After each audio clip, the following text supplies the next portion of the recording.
තෙරුවන් සරණයි මහා සංඝරත්නයේ අවසරයි.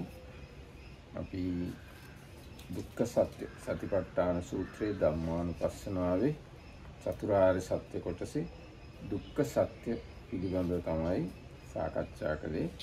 අන්තිම සාකච්ඡා කරමින් හිටියේ කැමැති දේවල් නොලැබීම දුකයි කියන කාරණාව. Everybody with the permission of the Venerable Sangha, we are going to continue our reading of Maha Satipatthana Sutta. And in the last section on the Dhammanupassana, we are in the last section of the Four Noble Truths. So now we have been so far discussing the truth of suffering. We reached the last bit, which is in short the five aggregate subject to clinging ourselves. තාම අපි මේ සංකීර්ණ පංච උපාදානස්කන්ධා කියන එකට හරියටම ආවේ නැහැ. නමුත් අපි කියමින් හිටියේ උපදින සත්වයන්ට ආශාවක් උපදිනවා. අපි උපදින්නේ නැත්තම් හොඳයි කියලා. හැබැයි ආශාව වුණාට ඒක සිද්ධ වෙන්නේ නැති හින්දා ඒක දුක. ඒ වගේම වයසට යන සත්වයන්ට හිතෙනවා අපි වයසට යන්නේ නැත්තම් හොඳයි කියලා. හැබැයි ආශාව වුණාට එහෙම වෙන්නේ නැති හින්දා ඒකත් දුක. ඒ වගේම ලෙඩ වෙන සත්වයන්ට හිතෙනවා අපි ලෙඩ වෙන්නේ නැත්තම් හොඳයි කියලා. හැබැයි ලෙඩ වෙන හින්දා ඒකත් දුක. ඒ වගේ මිය යන සත්වයන්ට හිතෙනවා අපි මැරෙන්නේ නැත්තම් හොඳයි කියලා. නමුත් එහෙම හිතුවට හරියන්නේ නැහැ. මැරෙන එක මැරෙනවමයි. ඒකින්ද ඒකත් දුක. ඒ ශෝකය, පරිදේවය, දුක, දුම්නස, උපායාසය කියන ඒවා ඉන්නේ නැත්තම් හොඳයි කියලා සත්වයන්ට හිතෙනවා. නමුත් එහෙම හිතුවයි එහෙම කැමති උනායි කියලා ඒව නොයවිත් ඉන්නේ නැහැ. ඒව වෙනවා ඒවට මුහුණ දෙන්න වෙනවා. ඒකින්ද ඒ ඔක්කොම දුකයි. ඔය කාරණා ටික තමයි අපි කිව්වේ. So last thing we did yesterday was the preceding one was yam pichamna labhati tampi dukkam. So indeed whatever like not getting what one wishes for is suffering. For dukkha, the definition given by the Buddha in the Sutta is that beings might wish, or may we be free from birth, but it just not happen like that just because they wish for that, and that's the suffering. So likewise, the beings might wish, oh, may I be not subject to aging, but even if they wish like that as much as they want, still it's not going to happen. So that is what is called not getting what one wishes. Likewise for disease, no matter how much you wish not to be sick or disease, still the sickness and disease is there. Likewise that, no matter how much you wish to be free from that, still you are subject to it. And same for the other things, and that is sorrow, lamentation, pain, physical and mental pain, and this despair, all of them, even though the beings might wish, may I be free from like sorrow, lamentation, may I be free from pain, may I be free from mental pain, may I be free from despair, still even if they just wish for that, it's not going to happen like that. And that is what is called the suffering of not getting what one wishes for. හැබැයි දැන් ඒ බුදුරජාණන්සේ දේශනා කළා තියෙන දේවල් හැර අපේ මේ එදිනෙදා ජීවිතයේ දේවලුත් අපිට මේකට දාලා සාකච්ඡා කරන්න පුළුවන්. දැන් අපි එදිනෙදා මේ දේවල් මෙහෙම වෙනවා නම් හොඳයි, අර එහෙම වෙනවා නම් හොඳයි කිය හිතනවා. හැබැයි ඒ හිතන දේවල් වෙන්නේ නැහැ. ඒක දුකක් ඉතින්. දැන් ගොඩක් දේවල් මේ අපි පාරට බැස්සාම ඉක්මනට බස් එකක් එනවා නම් හොඳයි කියලා හිතෙනවා. නමුත් බස් එකේ එන්නේ නැතුව සමහරවිට පැය විනාඩි ගණන් පැය ගණන් ඉන්න වෙනවා. ඒකත් අපිට එහෙම බලාගෙන ඉන්න එක දුකක්. මොකද අපේ ඉච්ඡාව, අපේ කැමැත්ත වෙන එක. ඒ කැමැත්ත ඉෂ්ට වෙන්නේ. So even though it's not given as the definition, we might apply this to the literal meaning, not getting what one wishes for the normal worldly things that we meet every day. So like, let's say you need to go somewhere by a bus and you wish, oh, may the bus come soon, and sometimes you might wait there for 1 hour or more, or other things. Then අපි office එකකට යනවා. අපි තමයි මේ visa ගන්න යනවා. ඒක passport එකක් ගන්න යනවා. ඉතින් අපි කැමති අනේ වැඩේ ඉක්මනට ඉවර වෙනවා නම්. එහෙම වෙන්නේ නැහැ. පෝලිං වල ඉඳලා දවස් ගණන් ඉඳලා හෙට එන්න කියයි, ලබන සතියේ එන්න කියයි. ඒ අපි කැමති විදියට දේවල් වෙන්නේ නැහැ. ඉතින් ওই දුකෙන් මිනිස්සු මේ ලක්ෂ ගාණක් පීඩා විඳිනවා අපිට පේනවා මේ සමාජය දිහා බැලුවාම. හරිම සුලභ දුකක් මේ අපි කැමති දේවල් නොලැබීමේ දුක. Or like when you go to extend your visa or Sri Lankans when they need a passport issued, they go there with the idea, oh, may I get the passport or the visa, but all kind of obstruction might happen, like you might wait in long queues, and in the end they might tell you, oh, come next day or come next week, or you don't have these papers, so not getting what one wishes for is happening almost all the time. මේ පහුගිය දවස්වල මම දැක්කා අර අම්පාරේ අර ඈත පළාත්වල ඉඳන් මිනිස්සු පාස්පෝර්ට් ගන්න එහෙම ඇවිල්ලා දවස් ගණන් පාස්පෝර්ට් ඔෆිස් එක ගාව ඉන්නවා කන්නත් නැහැ බොන්නත් නැහැ අඳින්නත් නැහැ නිදා ගන්නත් නැහැ ලක්ෂ ගණන් මිනිස්සු දුක් විඳිනවා මේ දවස්වල ගොඩක් අයට පිටරට යන්න ඕන වෙලානේ ලංකාව හොඳ නැහැ කියලා ඉතින් පාස්පෝර්ට් ගන්න ගිහිල්ලා ගොඩාක් දුක් විඳිනවා මිනිස්සු ඉතින් it's actually good. We have different office for us. Yeah, your office. Because you have the passport issuing office is same locality but different buildings. Now comes Damarkina said these days many people want to leave Sri Lanka. So many people ask for passports.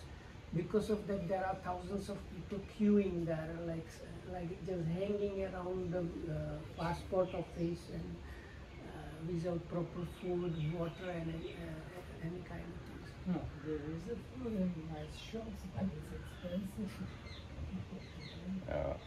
ඒක ඈත පළාත්වල ඉඳන් එන මිනිස්සු කොළඹට ආවම ඉතින් ඉන්න තැන් ඒවම සල්ලි තියනවා නම් ඉතින් කිසි ප්‍රශ්නයක් නැහැ. ඉතින් සාමාන්‍ය මිනිස්සුන්ට එච්චර සල්ලි නැහැනේ.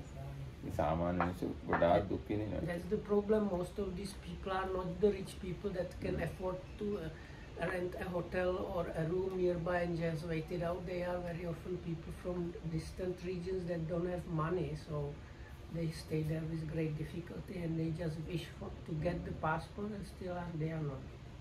දැන් ඒ වගේම දැන් ස්පිරිතාල වලට ගියාම දැන් පොදු ස්පිරිතාල මේ කියන්නේ ජෙනරල් හොස්පිටල් එකට වගේ යනවා නම් මිනිස්සු කොච්චර මේ කැමති දේවල් නොලැබීමේ දුකෙන් පීඩා දැන් ડોක්ටර් හම්බ වෙන්න යන්න ඕනේ නේද ડોක්ටර් හම්බ වෙන්න යන්න පොලිම තියනවා ගොඩාක් දුර සෙනග 100 ගාණක් ඉන්නවා ඒ ડોක්ටර්ව හම්බ වෙන්න.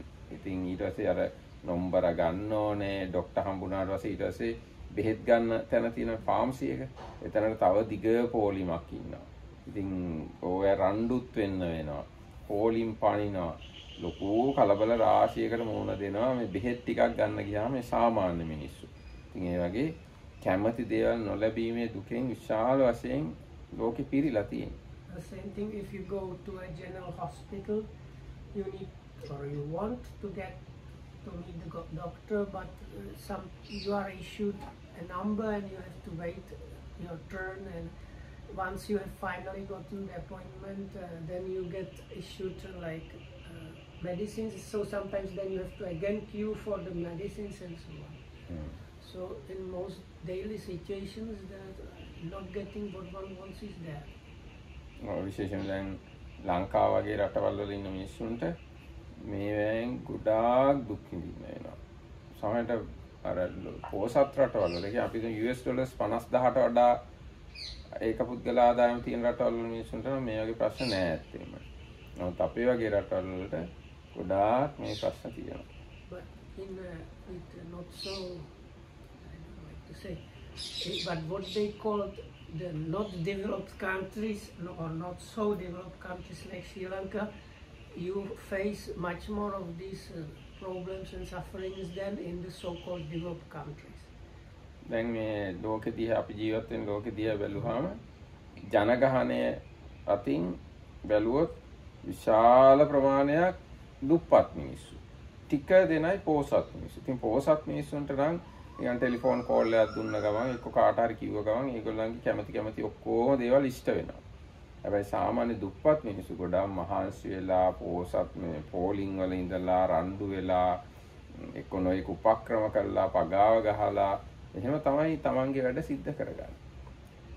So, if you consider the humanity as a whole, most people are actually poor people, or like at the most kind of middle class people. So most of them, if they want something, they don't get it just immediately. They have to go through all the procedures. Whereas the really rich and influential people, they just can go directly and get what they want. Monks go there. දැන් අපිට ඉතින් හාමුදුරුවෝ නිසා ගිහි අයට වඩා සෑහෙන අපේ රට තුල විතරක් පහසුකම් තියෙනවා. අපේ රට තුලින් එළියට ගියාම එහෙම නැහැ. It's sometimes the other way. අපේ තේරවාදී බෞද්ධ රටින්දා සංඝයාට අවුරුදු 2000 ගානක් සලකගෙන එන හින්දා අපිට තාම එච්චර ප්‍රශ්න නැහැ එළියට ගියාම සිවුර නිසා. So now, of course, in Sri Lanka, because of the long-standing Buddhist tradition, monks are in the kind of VIP position. හැබැයි ලංකාවෙන් එළියට ගිය ගමන් එහෙම කුක්කක් නැහැ. හැබැයි බුරුමෙට හරි තායිලන්තයට හරි ගියොත් නම් තියෙනවා. If you go to Burma and Thailand, you probably go to also get the preferential treatment, but it ends there. If you go outside, it might really get the other way around. ඉතින් ඒ විදිහට මේ දුකත් ඊටාම පැහැදිලි ප්‍රකට දුකක්. මේ ඕනි නම් මේකට වෙනස් විදිහටත් මේ දුක ගැන අපිට කියන්න පුළුවන්. දැන් භාවනා කරන කෙනෙක්ට එයා කැමති ඉක්මනට හිත සමාධිමත් වෙනවා නම්, එයා කැමති ඉක්මනට නීවරණ යටපත් වෙනවා නම්, හිත හොඳට ආනාපාන සතිය එකඟ වෙනවා නම්, හැබැයි එහෙම වෙන්නේ නැහැ. එතකොටත් දුකයි. So if we consider meditators, they might wish, oh, may I quickly get concentrated, may I easily follow the breath without breakage, or may my mind be quickly free from the hindrances, but it's very often not happening that way. සමහරක් වෙලාවට දැන් මේ හෙට මොනවද මම භාවනා report කරන්න කියලා හිතෙන්නත් ඉඩ තියෙනවා. මොනවා හරි වෙනවා නම් හොඳයි යමක් හෙට කියන්න. ඒකට එහෙම මුකුත් වෙන්නේ නැහැ. ඔව් භාවනා කරන අයට එහෙමත් හිතෙනවා. දැන් හැමදාම කමටහන් ගන්නවා නම් කෙනෙක්ට හිතෙන්න පුළුවන් අනේ මොනවා හරි වෙනවා නම් අද මේ හෙට මොකක් හරි අලුත් දෙයක් කියන්න ටීචර්ට කියලා හැම වෙන නමුත් මොකුත් වෙන්නේ නැහැ. ඒකට හිතේ පොඩි අපහසුාවක් ඇති වෙන්න පුළුවන්. Or some people, if they go to meditation interviews regularly, they might think, oh, tomorrow I go for interview. It's good if I have something to report, but sometimes there is nothing to report. You must have this experience in Burma because you were in Burma is like that. ඔව් දැන් සාමාන්‍යයෙන් අපේ භාවනා මධ්‍යස්ථානවල හැමදාම භාවනා වාර්තා කරන්න ඕන සම්ප්‍රදායක් තමයි තියෙන්නේ. ඉතින් එහෙම තීද්දි මොකුත් භාවනාවක් වැඩෙන්නේ නැත්නම් හරියට දෙයක් වෙන්නේ නැත්නම් ඊගාදසේ ගුරුවරයා ගාවට මොකක් ගිහිල්ලා මොකද්ද කියන්නේ කියලා යම් අපහසුතාවයක් හිතේ ඇති වෙන්න පුළුවන්. Yeah, so in some centers you will have actually daily meditation interviews, and some people really might get a kind of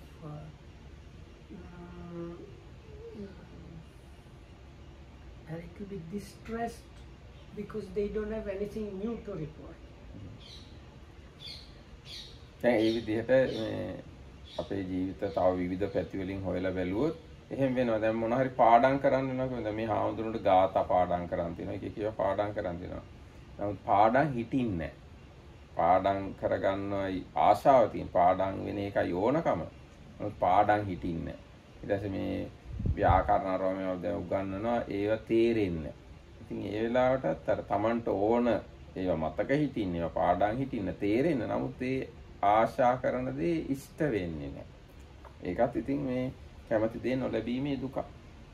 Same thing for, let's say, when you are asked or you want to memorize something, you have the liking to memorize it, and you even put the effort there, but somehow it just not stick with you. It does not stick with you, and I don't know if Dhammarakita meant it that way. Same thing is for the teacher. So some students, the teacher thinks like, oh, may he finally, this time, may he get it. But still the students same reply, and you really don't know what to do.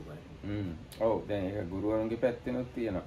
මේ ළමයාට මේක තේරෙත්වා මේ ළමයින් විභාග හොඳට pass වෙත්වා කියලා ගුරුවරු කැමැති වෙන්න පුළුවන්. නමුත් එහෙම වෙන්නේ නැහැ. ඒ වගේ දැන් දෙමව්පියෝ ගත්තාම අපේ දරුවෝ හොඳට ඉගෙනගෙන ලොකු මිනිස්සු වෙත්වා හොඳ මිනිස්සු වෙත්වා කියලා දෙමව්පියෝ කැමති වෙනවා. නමුත් එහෙම වෙන්නේ නැහැ. එහෙම නැත්තම් තව ඕන තරම් මේක අපිට ව්‍යාප්ත කරන්න පුළුවන්. අපි කැමති දේවල් නොලැබීමේ දුක හැම ශාස්ත්‍රයකටම ව්‍යාප්ත කරන්න පුළුවන්. රටේ පුරවැසියෝ වශයෙන් අපිට හිතනවා නේ අපිට හොඳ පාර්ලිමේන්තුවක් ලැබේවා. අපිට හොඳ ජනාධිපතිවරු හොඳ ඇමතිවරු ලැබේවා. අපිට හොඳ නිලධාරීන් ලැබේවා කියලා හිතන්න පුළුවන්. නමුත් එහෙම හිතුවට වෙන්නේ නැහැ. ඉතින් ඒකින්ද ඒක දුක. So same thing is for parents. So the parents might have wishes for the children, but very often those are not realized. But this can be applied to almost any field. So people might wish for good parliament, or at least good politicians, or good prime minister, or president, or whatnot. No matter how much they wish for that, it just happens the way it happens. ඊට පස්සේ දැන් අපි හාමුදුරුවෝ ගැන බලද්දී අනේ හොඳ දායකයෝ අපිට හම්බ වේවා කියලා හිතන්න පුළුවන්. ඒ වුණාට සමහරට හොඳ දායකයෝ හම්බ වෙන්නේ නැහැ. දැන් අපිට නම් එහෙම ප්‍රශ්නයක් නැහැ. මම කියන්නේ සමහර පන්සල් වලට හොඳ දායකයෝ නැහැ. දායකයෝ ඊට වඩා හාමුදුරුවන්ට කරදර කරනවා. ඒකම දායකයන්ට හිතෙන්න පුළුවන් අනේ අපිට හොඳ සිල්වත් හාමුදුරුවෝ පිරිසක් ලැබේවා ධනක් දීලා පිනක් කරගන්න කියලා. එහෙම වුණාට ඉතින් හොඳ හාමුදුරුවෝත් ඒ හැටි හම්බ වෙන්නේ නැහැ.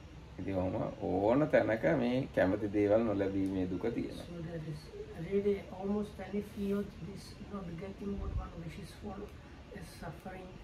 Is that even like if you consider monks and supporters, so the monks sometimes might wish for not here in other places. Oh, may I get some good supporters or useful supporters, and it's not happening. Or the supporters might think, oh, may some a good monk, virtuous monk, or some monk that can explain well, come and stay here, and it's still even how no matter how much they wish for that, still it's not happening that way.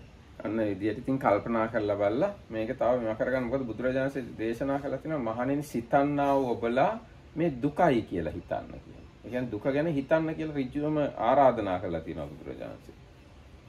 මහණෙනි මේ සිතන්නා වූ ඔබලා මේ දුකට හේතුවයි කියලා හිතන්න. මේ දුක්ඛ නිරෝධයයි මේ දුක්ඛ නිරෝධ ගාමිනී පටිපදාවයි කියලා ඔන්න ඔය ගැන හිතන්න. මහණෙනි සිතන්නා වූ ඔබලා ලෝකයේ සාස්වතද අසාස්වතද අන්තවත්ද අනන්තවත්ද ඔන්නවා හිතන්න එපා කියලා තියෙනවා. ඒක කාම විතරක, ව්‍යාපාද විතරක, විහිංසා විතරක ඒව හිතන්න එපා. මේ දුක ගැන හිතන්න. දුකට හේතුව දුක්ඛ නිරෝධය, දුක්ඛ නිරෝධ ගාමිනී පටිපදාව අන්න ඒ ගැන හිතන්න කියලා දේශනා කරලා තියෙනවා. So this last bit I was not sure. So there was this part about Buddha telling us not to think about all kind of things like is this word eternal or not, and other kind of useless thoughts. But the Buddha encourages to think and explore even just by thinking what is the suffering, what is the cause of suffering, and so on. ඊට පස්සේ ඔන්න මේකේ අන්තිමට තියෙනවා කතමේච භික්ඛවේ සංකිට්ඨේන පංච උපාදානස්කන්ධා දුක්ඛ. මහණෙනි කුමක්ද කෙටියෙන් කිව්වොත් පංච උපාදානස්කන්ධයම දුකයි කියලා කියන්නේ. එනම් සෙය්‍යති දන් රූප උපාදානස්කන්ධෝ, වේදන උපාදානස්කන්ධෝ, සංඤ්ඤා උපාදානස්කන්ධෝ, සංඛාර උපාදානස්කන්ධෝ, විඥාන උපාදානස්කන්ධෝ. එනම් රූප, වේදනා, සංඥා, සංඛාර, විඥාන කියන මේ උපාදානස්කන්ධ පහ. දුක කියලා කියන්නේ ඉන්නේ පහට. ඉමේ උච්ඡන්ති භික්ඛවේ සංකිට්ඨේන පංච උපාදානස්කන්ධාපි දුක්ඛ. ඉදං උච්චති භික්ඛවේ දුක්ඛං අරිය සත්‍ය. මහණෙනි මේ තමයි දුක නැමැති ආර්ය සත්‍ය. So then what monks is the five aggregate, what monks is the, in short, the five aggregate subject to clinging or suffering. It is the very this form aggregate subject to clinging is suffering. Feeling, vedana, or experiencing, aggregate subject to clinging. Perception, sanya, aggregate subject to clinging. Mental formations, aggregate subject to clinging, and consciousness, aggregate subject to clinging, that are suffering. That is monks, what is in short the five aggregate subject to clinging are suffering. දැන් මේ ඒවා වචන පහක් වුණාට ඒවා තමන්ගේ පෞද්ගලික අත්දැකීමක් විදිහට අවබෝධ කරගන්න කිතාම දුෂ්කර වැඩක් කියලා කියන්න පුළුවන්. රූප උපාදානස්කන්ධය කියන එකම තේරුම් ගන්න එක ලොකු වැඩක්. වේදනා උපාදාන සංඥා සංකාර විඥාන උපාදානස්කන්ධ මේවයි කියලා හොඳට පැහැදිලිව තමන්ගේ පෞද්ගලික අත්දැකීමක් විදිහට තේරුම් ගන්න එක ලේසි වැඩක් නෙවෙයි.